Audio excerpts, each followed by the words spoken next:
Games are getting pretty expensive nowadays, aren't they? Well, gacha games are free, so that's a great option to play, right? But are these games really enjoyable to play completely free?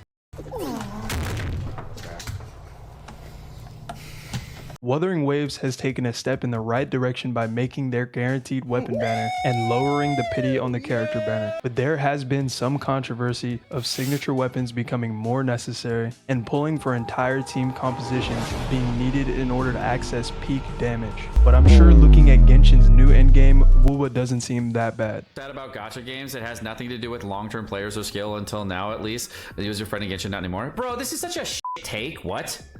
Seriously, you're such a dude. Or maybe they're actually onto something here. Because Genshin makes so much money, maybe Wuwa should add temporary weapon skins to their endgame too. So we can pay money to not even own something, but just to borrow it. DG, stop being sarcastic, you're just complaining. At least they added an endgame, all you do is whine. You're right. We're all just crybabies and we should be thankful that Daowei took the time out of his day to bestow his greatness upon us peasants. Okay, now that I spent all my money on Genshin to be able to clear the new endgame, I wonder what Wuwa is like. When Wuthering Waves first came out, sure, it was definitely free to play friendly, and relative to those games, it's fine, but that answer can change with time if competitors adjust to the market. We're already seeing more generous pity systems and rewards for other games. So what makes a game free to play friendly? Well, that depends. Realistically, if you're not a hardcore player, it doesn't really matter whether or not the game is generous because most content outside of endgame is fairly easy. Unless you're trying to get every single character in the game for free. If you are, I wish you luck. Outside of that, if we're talking clearing the endgame without spending a single dollar, it does require a certain amount of luck, of course, because it is a gacha game. So if the RNG is not in your favor, I feel for you. But let's say you're extremely unlucky, so you have to rely on characters that are straight up free or characters that are very easily obtainable. The best main character in gacha, no, not you. Go back to your game and get power crept by the next version of yourself. Rover already has 3 elements of himself and will eventually become every element, of course. And yeah, the Aero version of him isn't the best, but he still bolsters the power of the best team in the game at the moment, as well as having his own signature weapon. And this has nothing to do with power, but can we talk about how fun to play Rover actually is, or is that just me? Shut up, DG. Rover is trash. You don't know what you're talking about. And okay, Timmy, if you still think Rover is trash, I have good news for you. Let me tell you about the beginner banner. Now, if you're just somebody who's trying to speedrun the game, there's nobody else you should be picking on this banner besides Verena. This little flower girl can have 0 investment and she will still deliver on her purpose, better than pretty much anybody else on the roster. I'm not sure how a character this powerful is even a standard character. Now don't even get me started on this disgrace. You've haunted my 50-50 losses and my nightmares. As the #1 Ling Yang hater, I can assure you that there is no need to pick this guy up because he will find you anyways.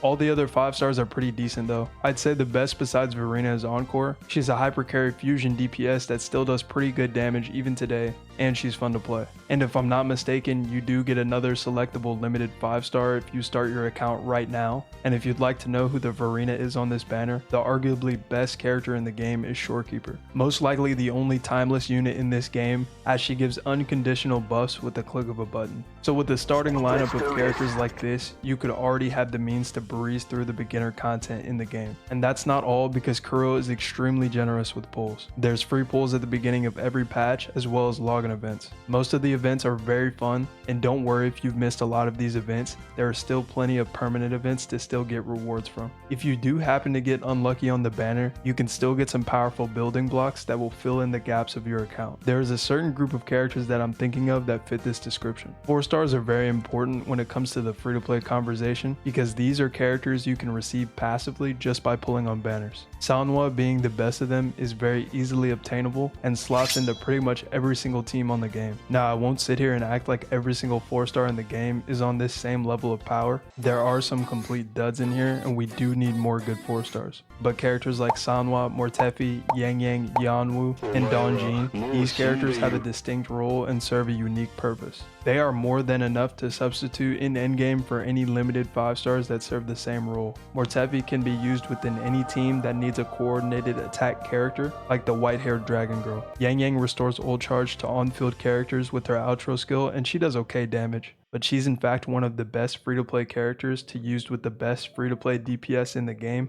Carlotta. Carlotta might seem like an expensive girl, but she's actually pretty chill and she doesn't ask for much. The Static Mist, Yang Yang, and Verena are enough to access some high damage output, and I hope to see more characters like this in the future. But I wouldn't be mad if they wanted to add more characters like Donjin. Being able to solo level 90 enemies with this character is something that I hope the game never steps away from, because a unit like this is the life of this game. And even if you don't want to play Donjin sitting upside down with your hands tied behind your back on a toaster, she's a fine teammate for most Havoc characters. But is that really the case for all endgame? Let's start with holograms. You know, the things that you constantly have to reset on because you don't know how to dodge? Don't worry, you can just watch my gameplay and pretend it's you. The holograms are pretty much the highest form of skill expression Wuthering Waves has to offer. Even with well-built characters, it's fairly easy to struggle here because the holograms do big boy damage. On a serious note, if you just play slow and learn the patterns of how certain holograms attack, you can at least stop dying and do enough damage to clear in time. But when it comes to the Tower of Adversity, we haven't run into an HSR situation where older characters just straight up don't put a dent into those high HP bars. A completely free-to-play team is still capable of doing enough damage here, but you do have to at least somewhat know what you're doing when it comes to your team rotation. I won't act like that's absolutely everything that's required to conquer the tower. You do need good echoes for your main DPS. If you are in endgame already, you should be using most of your wave plates on tacit fields anyways, and you could also farm echoes passively in the overworld, of course, if you do like to explore. Rolling echoes to get your team ready can be an absolute pain, and I happen to be the CEO of Bad Echoes, but even I have been able to finally get some decent builds because of the new echo modifiers that allow you to change your echo main stat so that you can keep trying for that perfect echo. And this is not the case for sets like Moonlit Clouds or Rejuvenating Glow. You don't have to have perfect stats on these echo sets because you're really just using them for the buffs they give you. If we are talking about pulling on banners, the weapon banner is guaranteed, as we all know, but recently I've been hearing that limited 5 stars need their signature weapons. Obviously, Cardathea being the most recent and egregious example. While weapons do provide a great increase in damage, I think people confuse need with really want. Sure, Cardathea really wants her weapon, but she only needs it in a situation where you want to solo the final floors in the tower, which isn't really necessary, and that's not really what the game was designed for. It's really just a flex. The signature weapons also just make it a lot easier to build characters, as they provide crit stats most of the time, so you don't have to have all perfectly rolled pieces. And supports do more than okay without their best in slot weapons.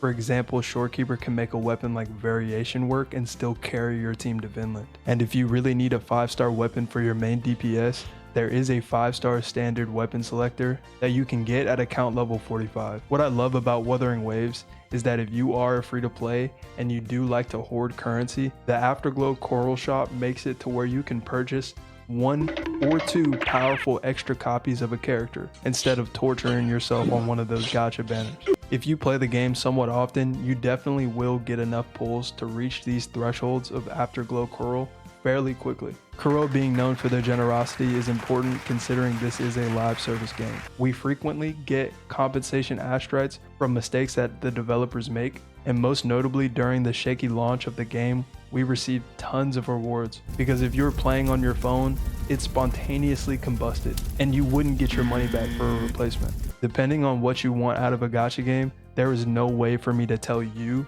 for sure whether or not you'll have fun playing it for free. You can beat all of the beginner content without pulling a single time on the gacha, and all you need for endgame is 2 sustain units, which would be your Verena and Shorekeeper. Even if you choose Kulcharo here, it wouldn't be the end of the world, but don't get mad at me if you're gonna act like the game isn't free to play friendly because you chose Kulcharo on the Verena banner. Put your free 5-star standard weapon on Murtefi or Sanwa, and you can share the same Moonlit Cloud set between them both. This isn't Genshin Impact. Then go get yourself a Jinxie or a Carlotta or a Camellia. If you're having a hard time choosing, then go with the Crazy Girl because you can just click your buttons with her. Yes, you will have to learn how to play them somewhat because you won't be getting so much free damage from other sources, but that is the fun of the game anyway. Trust me, if you just wail on every single character and you're just one-shotting everything, you would be ignoring the beauty of this game. If you love gambling, just go to the casino. At least you can win real money out of that. If you like anime women with swords, go watch Fairy Tail or Demon Slayer. Not being able to get every single character and their weapon is not a valid reason to say this game is not generous and you won't have fun. So knowing everything that we've learned, Is Wuthering Waves truly free-to-play friendly? Well, in your case, no, because Wuwa keeps throwing all these anime waifus at you and you can't help it but swipe. But in everyone else's case, yeah, it's pretty free-to-play friendly relative to other gachas. Now, you aren't completely safe from this changing in the future, so if you're seeing this in 2030 and the game looks like HSR, then it's not my fault. But I have faith in Kuro that this is a non-issue for now. If you've been watching this far, thank you for watching, and come touch some grass with me, I guess. Have a good day. Peace.